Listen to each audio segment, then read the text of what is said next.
I'm wondering if I start with a personal or start with a kind of like brainier question that I have Let's here. start personal. It's a good place to start. And then get into brainy. Okay.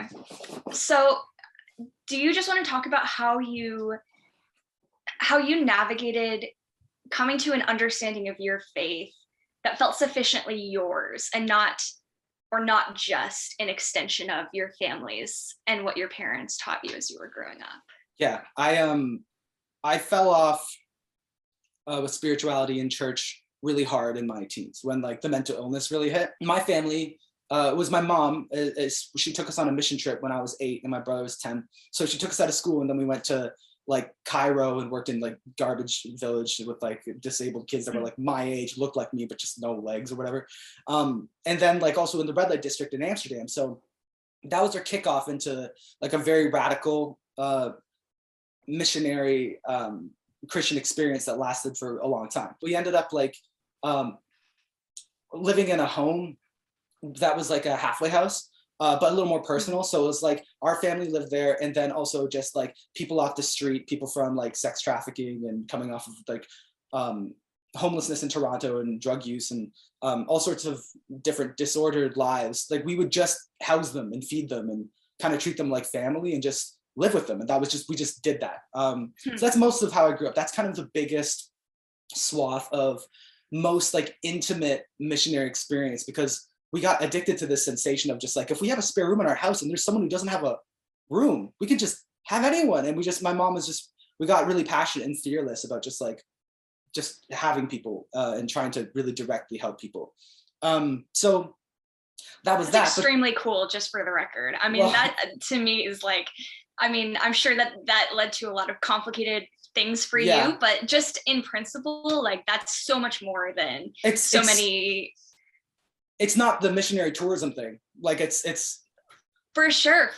Like that's exactly what I'm thinking of. Like the whole idea of we're going to go to all us, you know, blessed white Christian people are going to go up to all the brown countries and make them all, you know, that it's complicated. Like it's so complicated, but that seems like an extremely cool. It is complicated. There's different kinds of missionary work that are more pure than others, but there is that kind of like just go hang out with poor people and go like, damn, that sucks, you should pray, and then go home to your nice middle class house and go to church and like nothing fucking happened really, except for you have a PowerPoint presentation that Sunday. Which for the record, like I totally went on one of those mission trips because it was seen as like a rite of passage, right? Like I went to Haiti for a week, and on the one hand, it's like, it's not like we weren't doing some really good stuff down there. Like, yeah, exactly. Like we were funding an orphanage and providing meals for kids and building a school or whatever. Yeah, it's like, but like what was exactly. But it's like, what was I as an 8th grader doing down there? I wasn't helping anybody. I was just kind of like, it's like mission tourism. Yeah. It's a whole kind of weird thing. It is weird because it is not all bad. And I would give some defense of it, because when people just decry the whole thing, I'm like, motherfucker, like we went and we did shit. And then also it's important for people to have their worldview shattered like that. It really is, because totally the installation of when most of the time when you travel, when one travels, but if you live in like kind of middle class, comfortable, like American space, and then you travel, you go stay on a fucking resort and you see like tourism things, right? It's like, I think the benefit of missionary travel work is you travel, which is important, and then you don't go to a resort, you go actually be with people, you know what I mean? And I think that's a very important experience that everyone should have, is just be places. Not everyone can always do that, and this is one way that people manage to, right? And it's altruistic in that sense. But I understand that people have a little bit of sour taste with it, but the difference is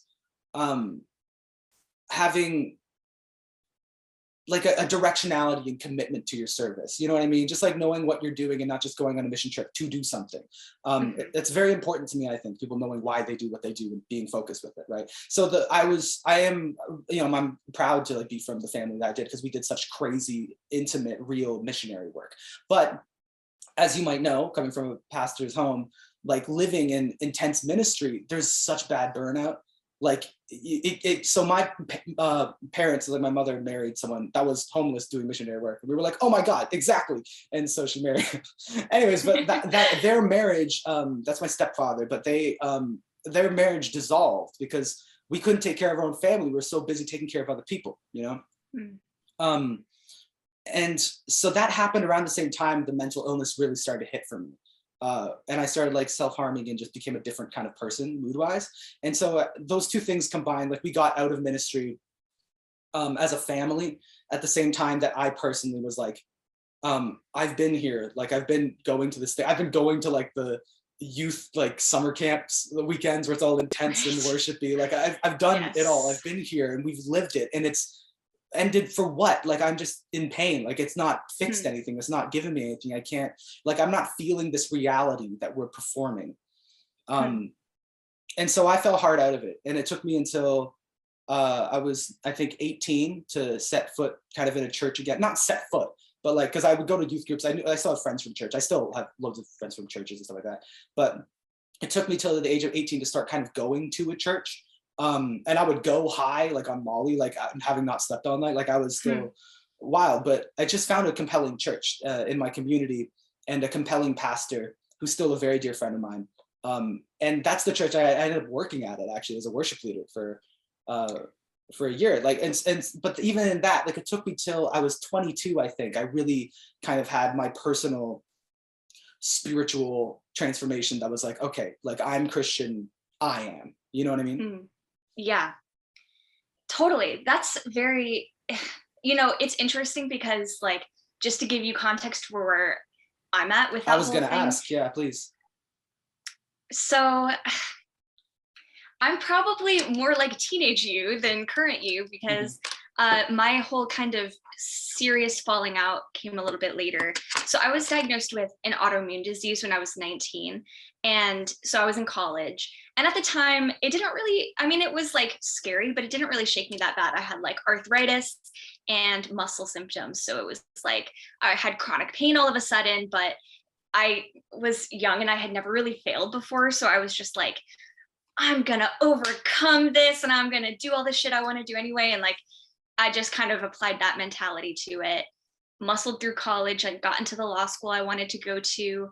And then my first semester of law school, I found out that my disease had started affecting my lungs, which is a very like different experience, literally visceral experience of realizing like, oh my God, like my breathing is different and I'm taking meds that affect my heart. And my grandma a few years prior had died of an autoimmune disease very similar to mine that had affected her lungs. And so I had seen her live on oxygen for a few years and have a lung transplant. So it was like hitting a brick wall of mortality, right? And being like, oh my God, I'm 24 and I might be dead in 5 years or 50 years. I have no idea, but like, it's real to me now that I'm mortal and I'm going to die, whatever. That was like a very dark night of the soul kind of experience where I'm like, I'm in a new city all by myself, very like depressed and anxious all the time. And throughout my life, I had kind of been drifting away from my faith. In college, I stopped going to church, but I was like, but I'm a Christian. So like, whatever, it's like it's fine. But in that moment, I just kind of realized like, I realized that I didn't have like a foundation. Like I didn't have a real belief in God that was going to catch me. And I tried to find that, like I tried to talk to God and I wanted to feel like somebody was there because basically the whole meaning and purpose of my life had been ripped away from me. I was like, I'm going to be the person who overcomes my disability. I'm going to be like a badass lawyer and like have my life and whatever. And that was the first moment where I realized like that might not happen and I might just die like anybody can. And if that happens, like what's the point and what's going on? And the thing is that like I would pray, like I prayed for months and I just didn't hear anything. I didn't feel anything. I felt very abandoned. Several months pass. March 2020, in the words of Bo Burnham, the funniest thing happened. And all of a sudden, the mortality wall goes from I might be dead in 5 years to like, I might be dead in 2 weeks. Like I really lived for a year of my life with like, I'm immunosuppressed and I have lung disease. And if I get COVID, like, I'm just going to straight up fucking die. And still like all throughout that time, I was like deep soul searching, deep, like just searching for God, and I just didn't find anything. Like I just didn't like connect with anything out there, even though I wanted to, and I felt like I had when I was a kid. Yeah. And so that's kind of been my journey so far. Like I've moved out of a phase of feeling angry at God, because there's a natural kind of selfish instinct when something bad happens to you to be like, I'm suffering like nobody has ever suffered in history. And like, how could God do this to me? But that's a very easily disprovable theory when you hear about all kinds of people who have suffered way worse than you and still believe in God. Yeah. It's more of just like, I was hurting and I needed help and I was asking for help. Yeah. And I feel like I didn't get anything. And that really threw a lot of things into question for me. Like, and one of my questions maybe I can just transition into for you is like, sure, this idea of a personal relationship with God. And when I was a kid, that was the line. That was the line for my parents and from everyone, where they're like, this isn't about religion. It's about having a personal relationship with God. And to me, I'm like, how can I have that if I can't talk to him? If I don't have some kind of actual back and forth? Yeah. Like, how is that possible? You know, because parasocial relationship with the Christian God. I have a parasocial relationship with God where I read the Bible and then I pretend that he's friends with me. No, but yeah, no, like exactly. And so that's like been a big question for me, because I'm like, you know, I'm not opposed to faith. I went through a little bit of an YouTube atheist phase, but like, who hasn't, right? And it's more of just like, it's hard for me to, I like hearing how other people have experienced that, because it helps me understand how I might experience that. Yeah.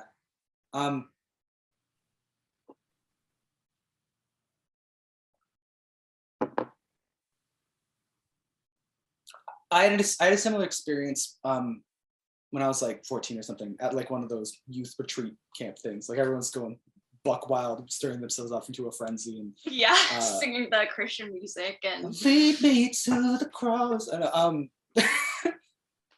hands in the air, just full on. And I remember I was hurting at the time, and I had started to physically hurt myself, and I was kind of seeing a kind of bleak reality, which was like the mind that I had and that I'm going to be living with. And I had a similar moment where I was weeping, and I was like, I want to just, I'm a full, like heart wide open, like full faith. Like I need to feel something. I need to know something, like completely on board with the mystics of it in this very moment. I am at your mercy. And I felt nothing. And that, similar to your experience, I was like, so that's it.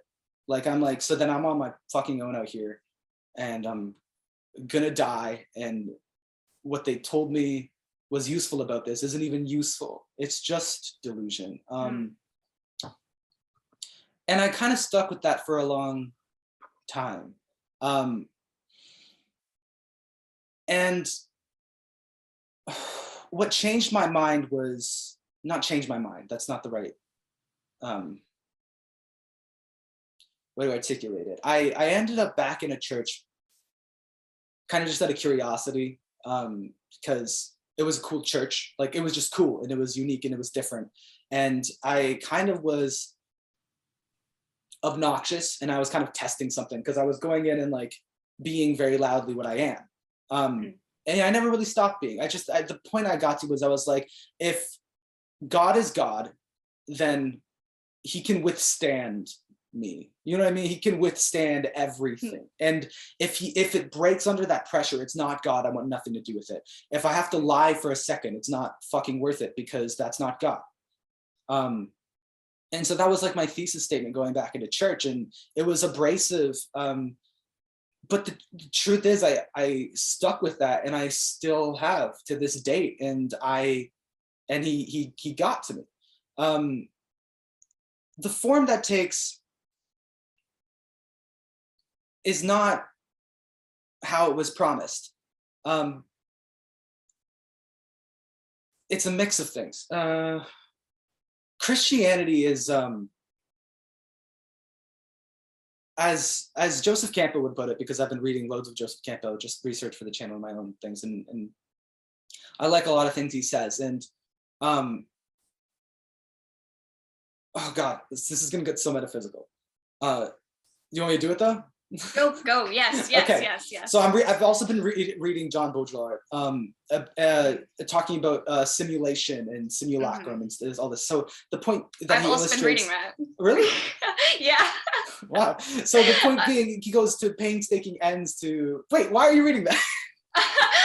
Actually, 100% truth. I saw someone recommend it on one of your posts, and I was like, that sounds cool. I should read that. And so yeah I did too. Yeah. But I have been reading it, and so he goes through painstaking lengths at the beginning of the work to talk about the real versus the representation, and that the purpose of representation is not to be the thing. It is not the thing. It's this idea that like on a fundamental level, like we are all actually like brains hallucinating reality via our senses. So if something's wrong with like a neuron up there, then we're perceiving everything slightly differently. And we can't guarantee when we're looking at a chair together, even though we can come to some sort of functional consensus, we can't guarantee that we're actually perceiving it the same way. So what we know is that chair that we're witnessing with our senses is a representation of reality. And there's some sort of faith in us that there is a real world that is really here, that we're all interacting with, but we are actually interacting with representations of it. So when it comes to faith, God, and some sort of promise of God, God is kind of by definition like a real thing. You know what I mean? Like and when we use a word like God, when we make like a portrait of Jesus or any of these things, it's fundamentally flawed. Actually, Baudrillard says it specifically, right? Because you're giving a material form to something that is supposed to be divine and transcendent that we can't speak because it's too real. Like trying to speak it puts it in a box, right? And it's like idolatry, like the reason some religions forbid the representation of, because it's blasphemous, it's impossible. You're trying to limit it to this thing that you control. And so religions each are clearly a metaphor, a representation that's supposed to point to divinity, you know, and they're each useful for that. That's what people use them for. It's like, and whether or not they kind of say that, or if they've wound themselves up into, you know, personal belief in the mysticism for whatever reason of being like, this is just like real and personal, and like, but what each religion functionally is a metaphor that points towards something real and eternal, right? And to that end, like religion is just useful, just like utilitarian wise, and you know this, right? Because people, it's like, what is it for? Well, it gives people comfort, right? Like even like I was talking about dialectical behavioral therapy with someone earlier today, and one of the skills they literally have is like, if you're religious, you can use that. That's just the whole skill, right? And it's just like, because there's just a utilitarian functionality to it of just like, it's just comforting. But that was so heartbreaking to me to realize, to think of the fact that when you're on when you lose control over your life, then you turn to something that you imagine to give you comfort. I was like, that's such a harsh blow against the existence of God, that is a desperate reaction that we have at the end of our capability. It's like, that just feels like it's so obviously a figment of our imagination, something we use to delude ourselves with. What I didn't realize was that moment, rather than being this indictment against the existence of God, actually was maybe an organic process kind of built into the world that just makes sense. When I was in the church, but I was running this art collective. I was doing a lot of drugs, and I was making art and being really pretentious and elitist, this kind of thing that people like me for on the YouTube channel. It's this thing that I used to live out truly aggressively, and I was not nice about it, and I was intense, and people were drawn to me, but I was young and I was mentally ill, and I was just this unhinged stroke of kind of pride and belief in myself, and like, I'm gonna change the world. Like, I had these like autocratic tendencies, and I relied fully on my own power. What happened when I was about 21-ish was I had damaged I had fucked up the momentum that I had so much. Like, I had led irresponsibly, essentially, this small community that belonged to me. Sorry, it just glitched out for a second. Am I good? Yeah, that's okay. Yep. Okay.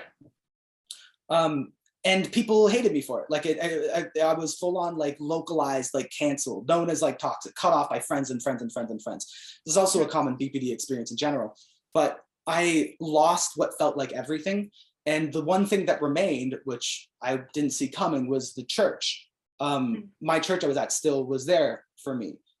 They have Christianity is so for people who are honest Christians that have a, you know, usable, healthy, good relationship with it that's worthy of respect, is it's built into their story, their metaphor, that there's like death and resurrection, that there's forgiveness and redemption and that kind of thing. So it's like, and sin, like even as a concept, it's like this thing to be reckoned with. There was something to do there. I don't know, but so I just mean that, like, I don't know. Sorry, go ahead. Okay, I can respond to what you said already.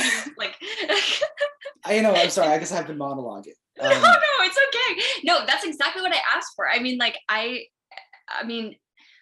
find your whole point about like these religions being metaphors that point us towards their simulations of the divine. Like, that's very compelling to me. That's something I could easily see myself, you know, signing up for. What's difficult for me is that it doesn't seem like many other people think that way. Like, my dad doesn't not think that way. Yeah. Like, and that's what's so difficult, is that my dad and I have fought a lot about this, but I understand why he cares so much. Like, I don't know what your experience was like with your parents when I've been calling it my like deconversion process, but sure. It's been, it really tested the relationship between me and my parents, which was otherwise very strong. Like, yeah, my parents are very good people.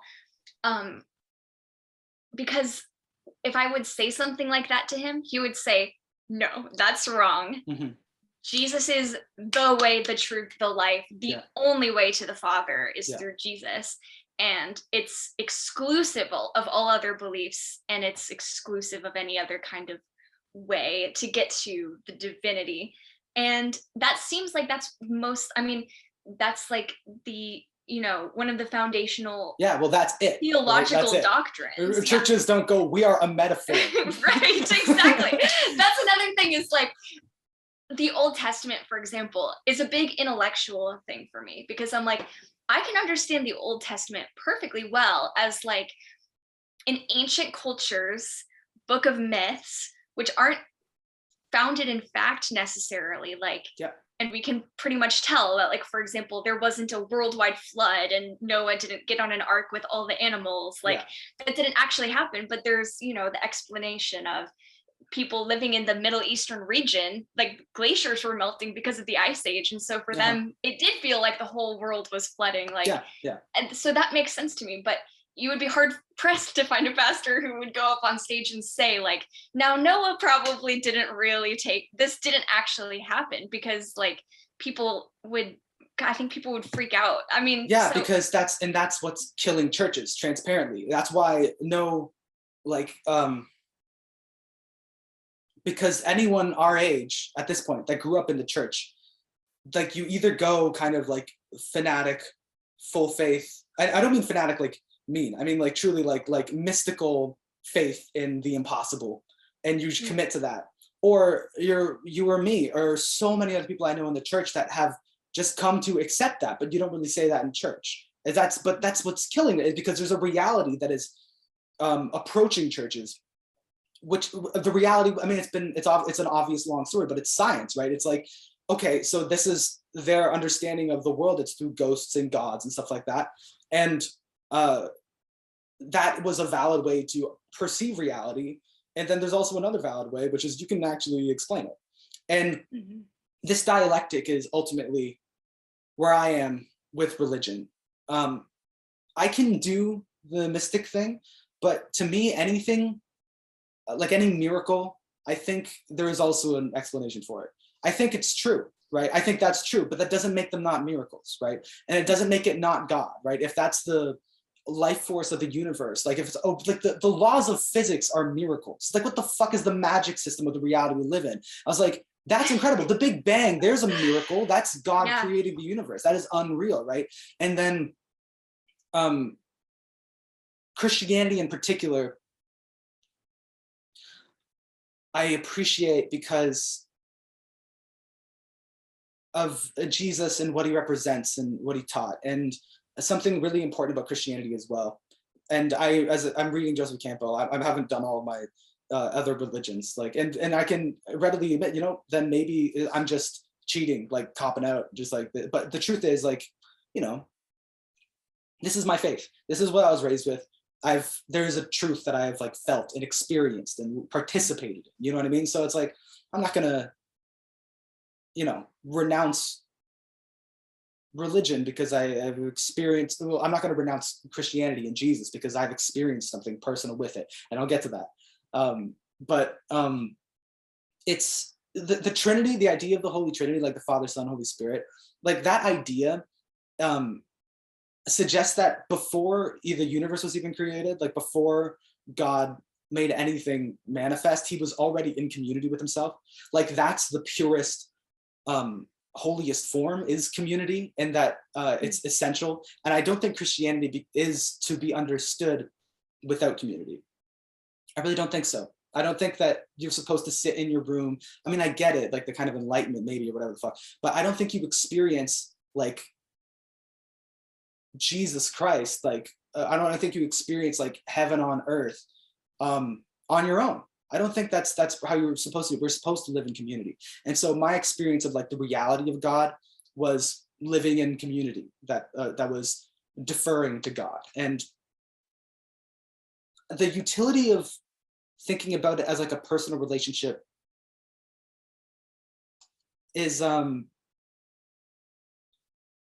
I think what's important about that is it's the deference. It's like, instead of thinking of the world as like the universe, or that like God is the universe and it can be like mastered or you die or whatever, it's like it's still trying to comprehend all of it. You know what I mean? But then when you kind of frame it like this is a relationship with something that is greater than anything I could ever imagine, and that is what it is. It's like you are directly putting yourself underneath it in service. You know what I mean? Like being honored for that force being inside of your body for the amount of time it lends it to you. It's like it changes the tone of your relationship with things very subtly, but I think by an order that results in like a magnitude of difference down the line. I have some of these disagreements with my friends sometimes who like are like, can just God, I think we're talking about the same thing. I'm like, it's different when you are praying as child of the eternal, you know what I mean, as not in control. Every prayer that I ever pray with my mom, because she's pretty intense, and anytime we pray for anything, asking for anything, trying to make anything go anyway, it always ends with, this is the only truth you can pray with. It always ends with, but your will be done. Like if I die tomorrow, your will be done. You know what I mean? That's the only thing you can really pray. You can't be like, can you make this happen? And then be like, God damn it, you didn't make it happen. I'm like, you don't get Can you make my football team win tomorrow? I used to think about that all the time as a kid. I was like, if more people pray for the Patriots in the Super Bowl, does that mean they're gonna win? How does that work? how does the power, what's the magic system of prayer? Like what unit of energy do you transfer? That's a real thing. I don't know. It's interesting. I think so. I don't think, and I think there's a lot of utility to this, to the mystic part. And I even will get a little like witchy by being like, you know, I think people that really commit to missionary work, spirituality, like really open themselves up, I think some mystical things start happening. I'm just unable to do that. I'm not that kind of person. The church is supposed to be the body of Christ, supposed to be made of all different kinds of people, and that's Christ, is the church, the entirety of it. When people are in good relationship with God, there's that whole thing about community, and that reminds me of that verse. I'm totally gonna pull out a verse right now, but it's like, it's something Jesus actually said, where he's like, wherever two people are meeting, there I am. And that's such an interesting verse. And it's not when I am alone, right? It's not when you are alone. You can get it's where two or more are gathered in my name. It's like I am there. And whenever, and Jesus, like when he started his mission work, first thing, community, 12 people, you know what I mean? And then he says, go and make disciples. And like, it's not get people to follow you. It's like, make more. It's about the unity of it. And then when Jesus left, in Acts, they just started an internal socialist structure. Like that's what all the Christians did. They lived together and they just shared all their shit and lived in community. And this is another thing about mission trips, is it forces you to live in a tight community with a bunch of random people. And then in the name of God. And so like there's good things and bad things about that, but it shows you living in community. And that's what my family got addicted to and convinced of, was like, that's the message of God. And we're not doing it in our society. We are sitting in homes, separated. We are separating ever more. We're going to church once a week, and that's not community. You have to live together. When we do communion, we pour it into separate cups. You know how fucking psychotic that is? Because it's so, the communion is literally everyone shares out the same cup. That is very direct. And then we pour it into these little fucking thimble shot glasses, and it's grape juice, not even wine. You're supposed to eat a full meal together. Like be and we together. have gluten-free wafers. The little crackers. Oh God. Oh boy. Anyway, so I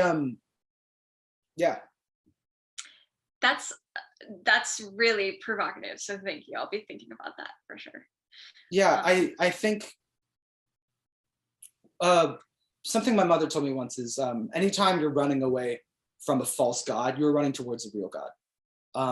So if you're seeing this thing that you were pitched is empty, you should know that's a good thing, and God's not afraid of that. That's awesome. Thank you. Did you have any discussion questions that we didn't hit, or? I did. I know you probably have to leave like in 5 minutes or whatever. Something like that. I have to pick up my phone from a shop. Oh boy, did it break? It's the screen just getting progressively more shattered. Listen, I bought it like that. The person that gave it to me, it was already cracked. It just got worse. It wasn't my fault.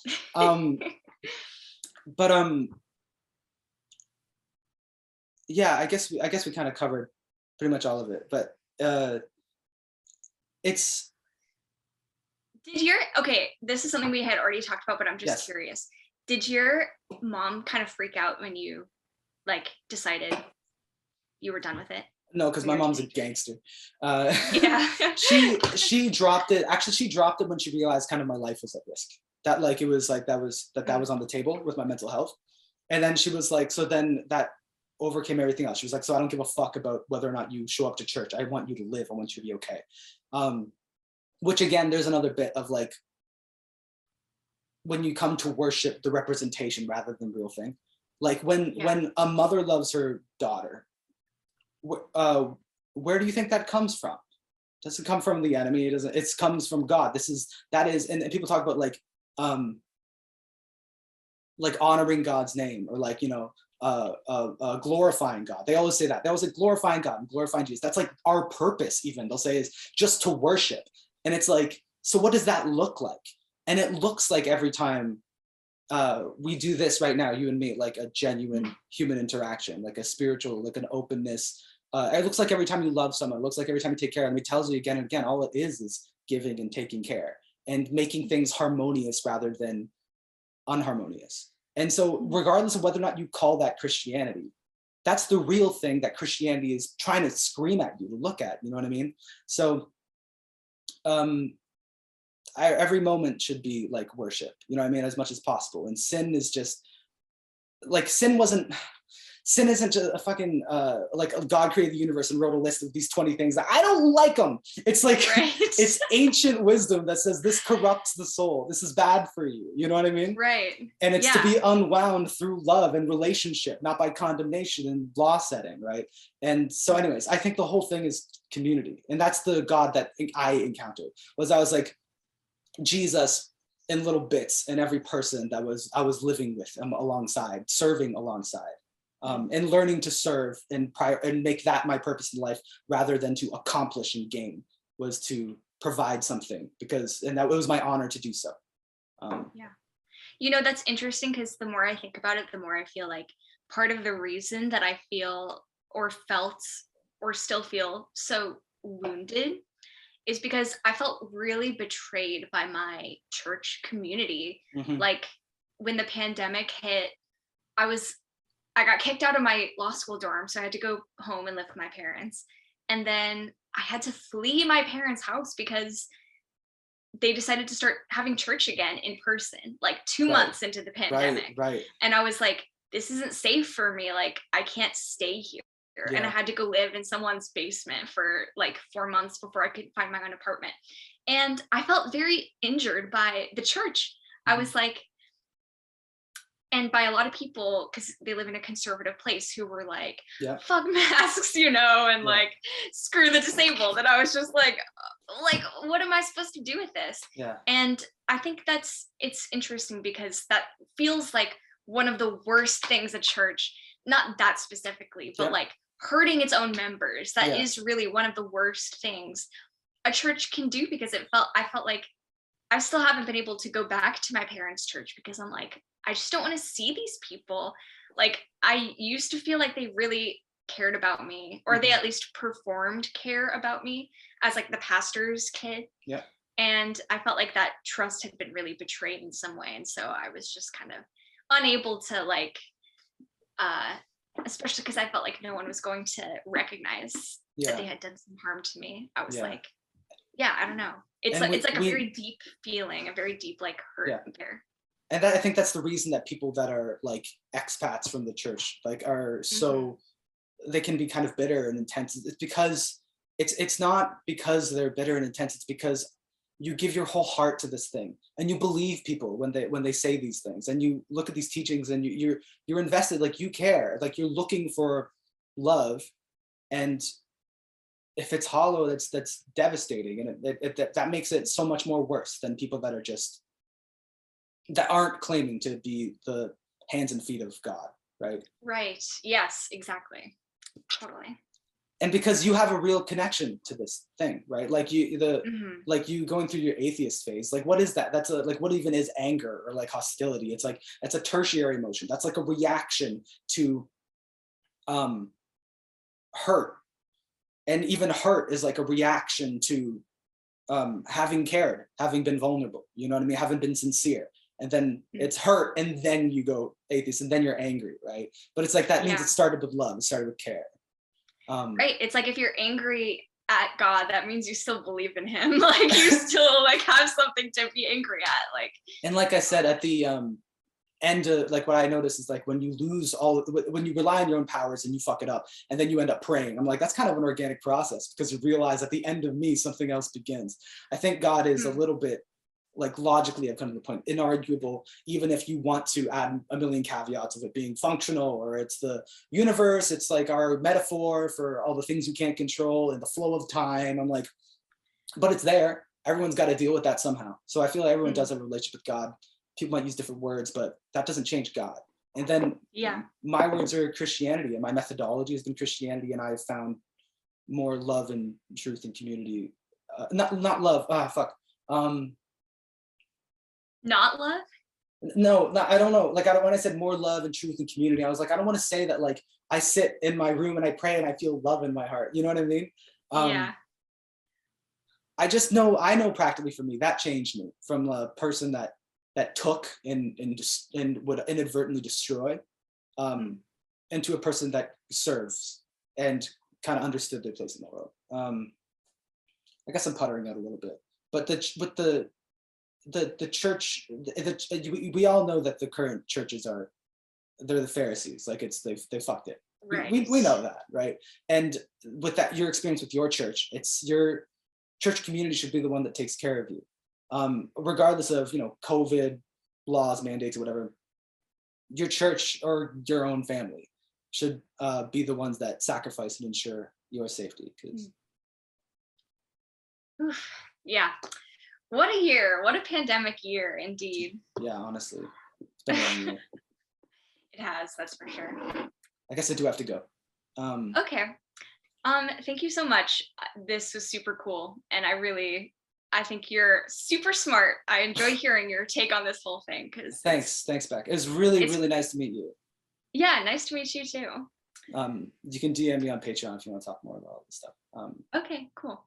Can I send and hello to all the other CJ the Exit viewers out there. Yeah. My message to you is that it's time for us to unionize. Let's organize. Against me? Against you, yes. No, you guys don't have to do that. I'm a good boss. I'm a good. Unionize now. This is my message. Hey, would you mind, Beck, if I said a quick prayer for you before we get out of here? I would really appreciate that. Thank you. Okay. And your will be done. In the name of Jesus, amen. Thank you. Thank you. I really appreciate that. Okay. All right. I'll let you go.